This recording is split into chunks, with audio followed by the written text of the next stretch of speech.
I'm Maria Williams with the Collaborative on Health and the Environment.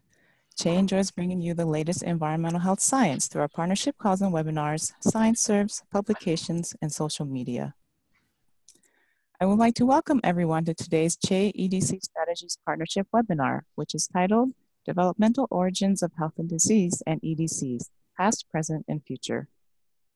Our moderator today is Cheryl Patton, Director of the Biomonitoring Resource Center at Commonweal.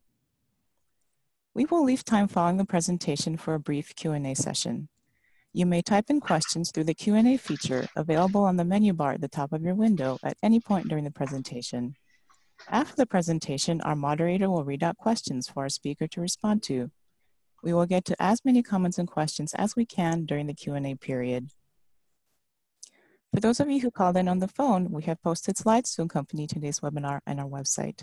You can download these by going to healthandenvironment.org. Please scroll to the bottom of the page and select today's webinar. On the webinar page is a link to the slides.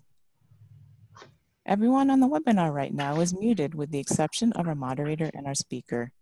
This webinar is scheduled to last for 30 minutes and is being recorded for our call and webinar archive. With that, I'll turn things over to you, Cheryl. Thanks a lot, Maria. Hi, this is Cheryl Patton at the Commonweal Biomonitoring Resource Center. And I want to keep this introduction to Jerry Heindel brief to give him as much time as possible for his excellent presentation. We're very honored to have this presentation today.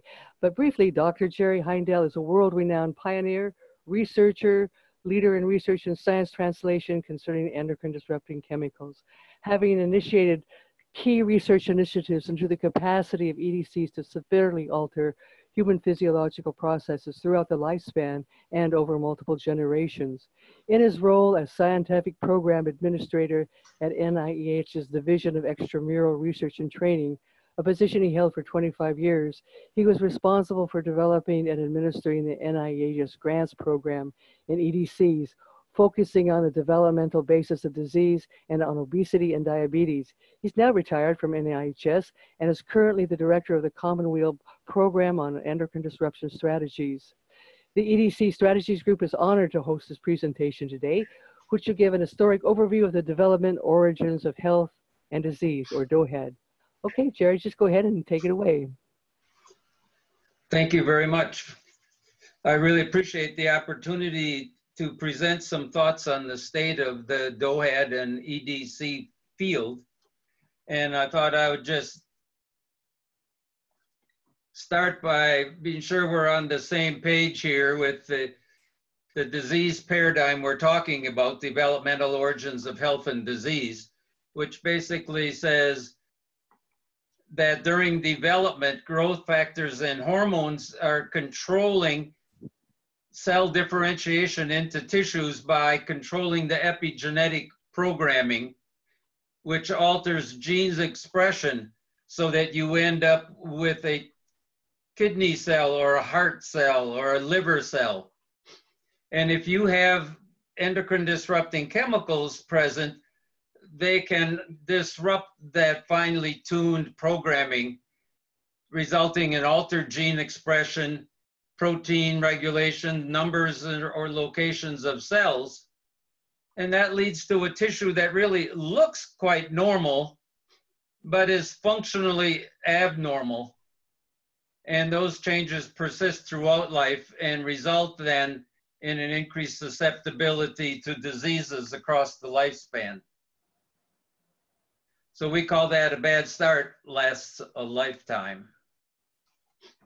So 10 years ago, if you look at where the field was, it was really focused on animal models, focused on just one window of sensitivity development, looking at mechanisms focused really just on methylation.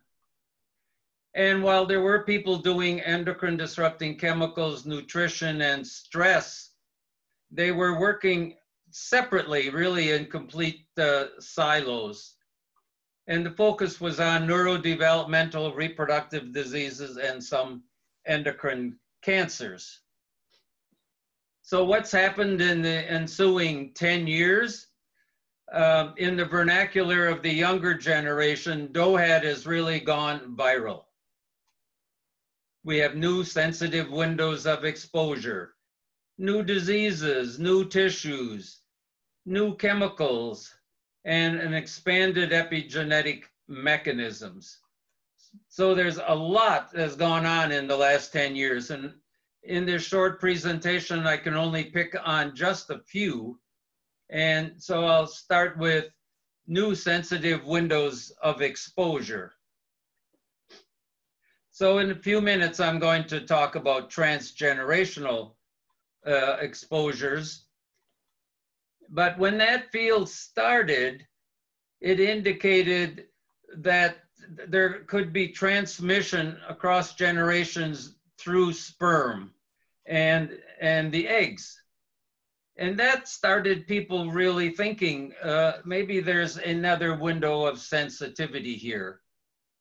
And that turned out to start this whole new field that's just exploded in the last 5 years or so, looking at preconception window, looking at environmental chemical effects in the sperm or the oocytes before pregnancy in this preconception period, and how they can have effects on future health. And you can see here, there's all kinds of effects of nutrition and some on environmental chemicals during the preconception period having effects.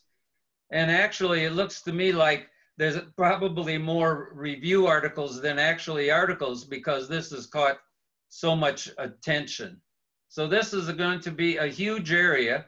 I think it's an easy area to examine in animal models, a little more difficult to examine in human birth cohort type studies, but epidemiologists are really starting to look at that too.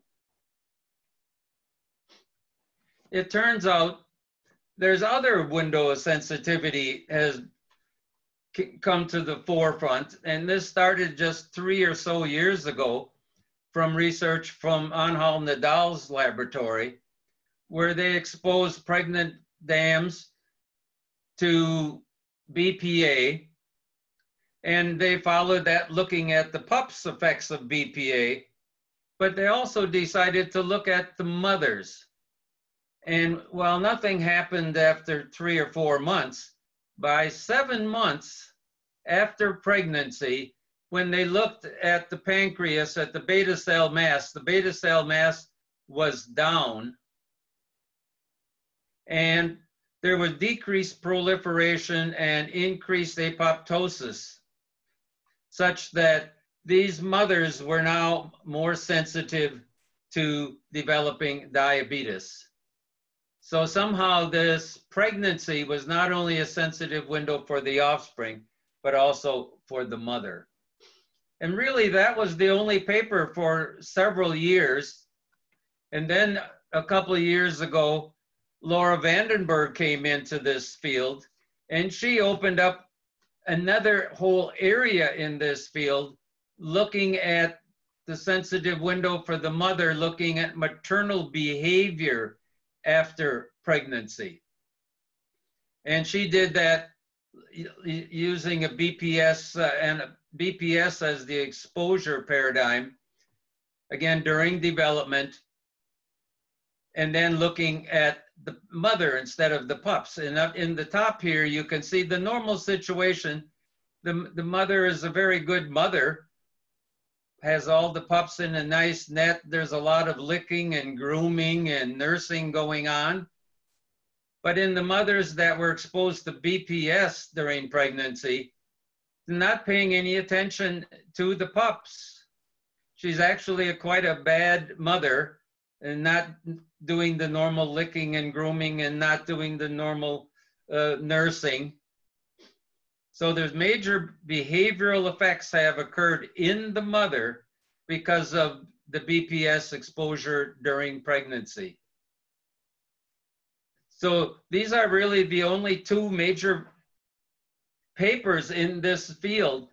And when everyone out there is doing developmental origins of studies, in animals at least, and even in humans, you could be following the mother and perhaps get a lot more data.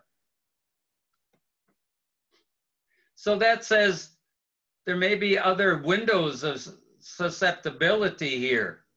We know it's in utero and neonatal, early childhood is a window. And that window, whether it's in utero or neonatal, depends on which tissue. If you're looking at the heart or the kidney or the liver, in utero exposure is a sensitive period. But if you're looking at fat cell development and obesity or immune system or brain function, you need to have exposure also in the neonatal or early childhood area to cover the whole time of development. So now that we're looking at other windows, preconception as a window, pregnancy as a window for the mother, we have to start asking some other questions. So how many windows are there? And what are all these windows? And what is the mechanism of sensitivity of these windows outside of development? Is it still epigenetic control, or is it something else going on here? And then how do these windows interact over the lifespan? So you can see this whole field has just exploded with new windows and new questions to ask. One of the explosions really has been transgenerational inheritance. For the first few years, people didn't know if it was real or not. There was a lot of controversies. It can't occur, it's impossible, there's no way this is true. I think now everyone believes this is real and potentially very important. And I like to do it in terms of human because it's easier for everyone to understand. So the situation would be you expose a pregnant mother to the chemical, and then the effects show up in the children. Then when those children grow up and are pregnant, those same effects show up in the grandchildren and in the great-grandchildren. One exposure, effects showing up in multiple generations. And you can see now there's getting to be a nice list of a variety of chemicals. Many of these are affecting reproduction and neural behavior. And some of the ones I have in yellow are affecting obesity. So will all chemicals be able to have transgenerational inheritance? Are there only going to be a few, and what will be the characteristics there?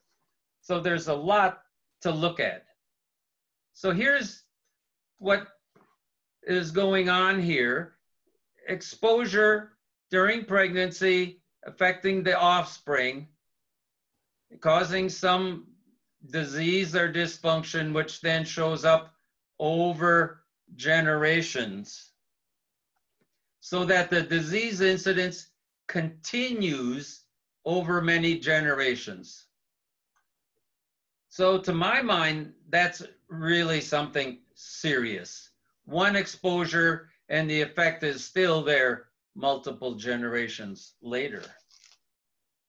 But you know, as important as this is really not the normal physiologic situation. The normal situation really looks more like this. Exposure during pregnancy, some disease in the offspring, then the offspring are exposed to endocrine disruptors throughout their whole lifetime. Then they become pregnant, exposed to endocrine disruptors again, and having disease incidence in the children. The children are then exposed throughout their lifetime, and when they become pregnant, they're exposed again.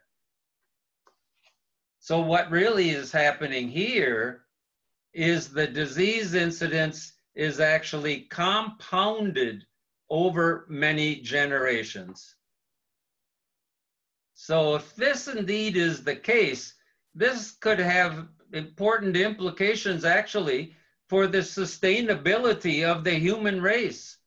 That every generation, the increase in diseases due to endocrine disrupting chemicals, gets larger and larger.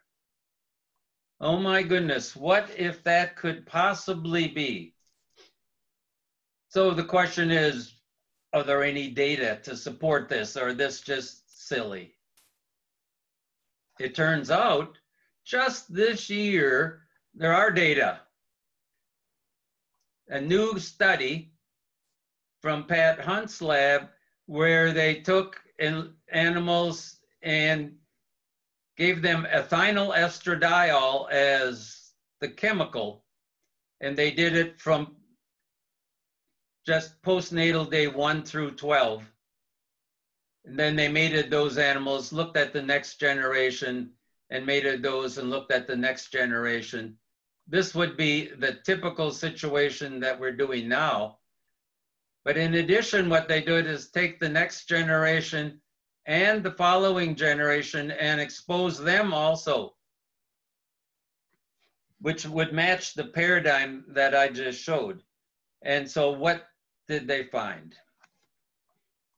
So what they found was the phenotypes actually increased in severity with each successive generation of neonatal estrogen exposure. Oh my goodness, look at that. So they found fibrotic infertile testis after multiple generations. So here's a normal testis full of germ cells and sperm. And in the third generation, there's no sperm and there's abnormalities in the reproductive system. So if you look down here, it shows what actually happened. Exposure in the first generation, they didn't get any of these reproductive effects here. Exposure in the first and second generation, they didn't get any effects.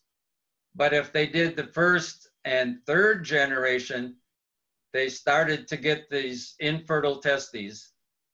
And if they gave exposure over all 3 generations, over 20% of the animals now are infertile.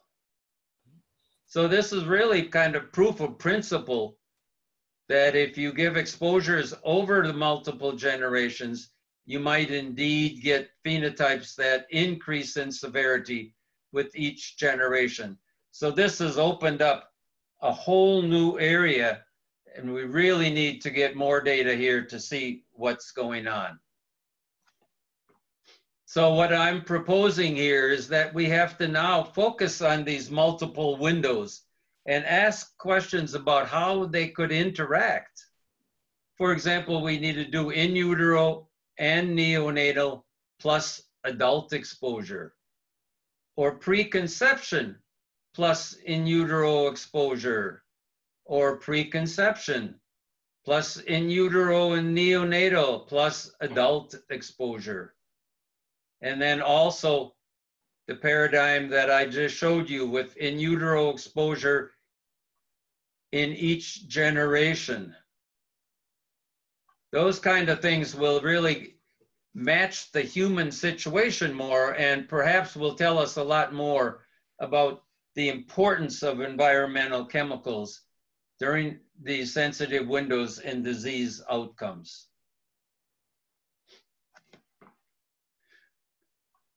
There's also been a huge change in disease focus. Around 10 years or so ago now, Bruce Blumberg started the obesogen field. And during that time, there's been a significant increase in research on obesity, such that we've got like 40 chemicals now that can cause obesity from developmental exposures. And that field then opened up the field of type 2 diabetes and fatty liver and even metabolic syndrome for environmental chemicals. And that led now to a new name, Metabolism Disruptors, because it turns out there are chemicals that cause obesity, type 2 diabetes, and fatty liver. The question is, are they doing it by affecting one disease like obesity, and that just affects the other 2? Or are they having specific effects on each of the different tissues, the liver, the pancreas, and fat cells. And in addition, one of the chemicals that's doing this is BPA. So BPA affects obesity, diabetes, and fatty liver. It also affects neurobehavior and reproduction. But everybody is just measuring one endpoint in their study. How are we ever going to figure out how toxic a particular chemical is if we don't start measuring all these different disease phenotypes in one study? And that could easily be done by developing these larger studies and sharing tissues with people who have the expertise in all of the different diseases. So where are we? We've made a lot of progress, but there's a lot to do. There are tissues that people really aren't focusing on at all, like bone or muscle or the GI tract, the adrenal or pineal. You're just starting to see an emphasis on placenta. We hardly have anything on psychiatric and neurodegenerative disease.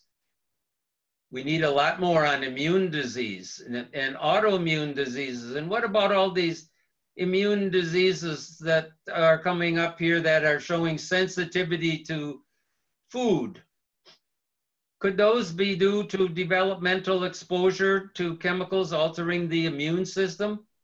I don't know of anybody who's looking at these kind of diseases, and they're having a huge rise over just these last 20 or 30 years. We end up examining the same chemicals, the same 20 or 30 chemicals. If you go on the TEDx website, you can see over 1,000 chemicals. So we have to start looking at new chemicals. And as I mentioned, we have to look at the interaction across the lifespan and generations. We have to look at the interaction of chemicals, nutrition, and stress, and really break down those silos. And in the last 10 years, there's been a push to look at intervention and prevention strategies, but they're just getting off the ground. So we need to have a better focus here on the health part of DOHaD and better integration of animal and human studies, and to really do more to increase the impact. We need to impact policy, we need to impact physicians, and we need to impact community and our neighbors so that they all can see the importance of chemicals in causing these diseases, and we can then work on these intervention and prevention strategies. So I'd like to just leave you with this statement. Nothing in disease etiology really makes sense, except in the light of altered tissue programming. I think that's where we're going to find out the real answers to disease etiology. And part of that will be due to environmental chemicals. So thank you. Thanks very much. That's incredibly interesting, and the impacts of EDC chemicals, as you say, are profound and really do threaten human and ecological health. We can open up now to questions from our participants. So please type in your question, and we'll select a few in our limited time for Jerry to respond. I see no questions yet, so let me just take my own prerogative as moderator, Jerry, and ask you this.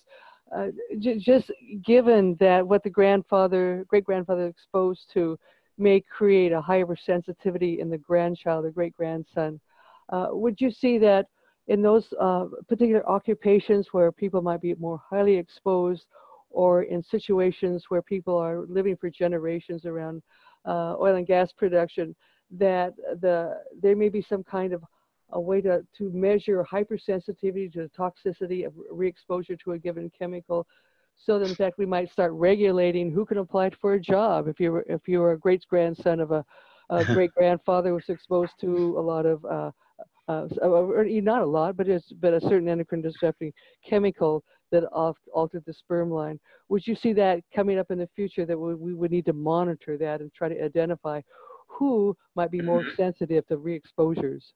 That's a really interesting and important question. I think as we get more data over this transgenerational stuff, then we really have to focus on that, because that's really the holy grail, is to prevent disease. And if we can find out that some people, because of exposure of their parents and grandparents, might be more susceptible, then that's a population to really focus on. That's terrific.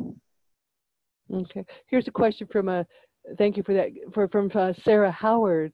Are most of the transgenerational effects of EDCs passed down through the sperm or eggs, or does it vary by chemical or endpoint? So that's another good question. And the answer is, most people do one of two things. They either pass it down just through the male, or they take both males and females that were previously exposed and mate them. So there's really no strong data to look at the female.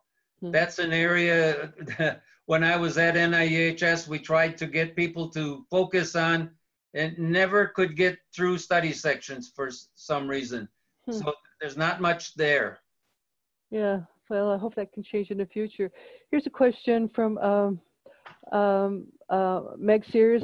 What would you say to government regulators who feel that EDCs must be demonstrated as causing adverse effects before taking them seriously? So the definition of endocrine disruptors is a exogenous chemical or mixture of chemicals that affects the endocrine system, the function or action of hormones. And if they do that, to my mind, those effects are all adverse. So there's a kind of a semantics problem here. I think that any effect is likely to be adverse. Effects on gene expression at the time may not seem adverse, but over a lifetime, they can increase your susceptibility to disease, and the adverse part shows up way later. So this thing of talking about what's adverse and deciding what's adverse, there's no good definition there. One time heard a regulator say that obesity was not an adverse endpoint. So I don't think that's a good area to focus on. Yeah, okay, yeah, good answer. Another question from Martin Karasi. Is tobacco exposure a transgenerational toxin? Or I think he means the chemicals found in tobacco smoke exposure. Would those be considered transgenerational toxins? Yeah, that's an interesting question. Personally, I don't know of any studies specifically on that. If somebody else on the call knows something, let me know, but I don't know. Yeah, there's a wide range of chemicals in tobacco smoke for sure. Here's a question from Andrea Perry. In thinking about translating research to regulation, what are your thoughts about moving from a specific chemical to a class of chemicals so we don't get caught with endless regrettable substitutions, for example, BPA to BPS, et cetera? Yes, absolutely. We need to be focusing on classes of chemicals and regulating classes of chemicals. This whole thing of getting rid of one chemical and then coming back with one that looks just like it and actually is just as toxic or sometimes more toxic is ridiculous. We need to say this whole class is gone, because if one is biologically active, the other ones are likely to be too. Okay, here's a question a little bit outside what we've been talking about, but from Davinia Rice. How do you evaluate risk of exposure to multi-chemicals with varying developmental and reproductive effects and minimal data concerning windows of exposure? I think we're talking about the fact that we're exposed to, as you know, a chemical soup, and how to assess that. So this is a question people have been asking for over 20 years, and we've been wanting more and more people to focus on mixture studies. And that field is just having a hard time getting started. partly because study sections just seem not to like it. They can't decide what kind of a mixture they think would be a good mixture to study. But in the human population, all of the epidemiology studies are all mixture studies. So the epidemiologists are working on trying to figure out within those complex mixtures, which are the chemicals that are really the ones that are having the most effects. And there are some other nice studies now on fracking chemicals as a mixture where we're finding out some significant effects. So the field has just been very slow to develop, but it's a really important one.